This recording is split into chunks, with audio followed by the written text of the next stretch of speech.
Macam mana nak elakkan hati ini sentiasa berfikir benda negatif, benda buruk.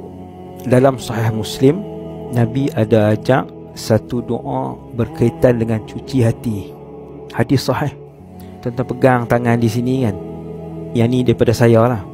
Lepas tu tuan-tuan sebut doa Nabi tersebut untuk jaga hati, cuci hati, pelihara hati, serah hati kepada Allah. Iaitu doa dia, Allahumma ati nafsi taqwaha. Ya Allah, Kau beri ketakwaan kepada hati ni. Wa zakkiha anta khairu man zakkaha. Ya Allah, cucilah hati ni. Sesungguhnya Engkau yang paling baik menyuci hati, sebaik-baik yang mencuci hati. Anta waliyuha wa maulaha. Engkaulah tuan dan pemilik kepada hati ni. Engkau yang cipta hati ni. Engkau yang tahu sifat hati ni. Kita serah hati kita kepada Allah. Kita minta Allah cuci. Kita minta Allah bagi takwa ke hati kita. Kemudian kita serah hati ni kepada Allah.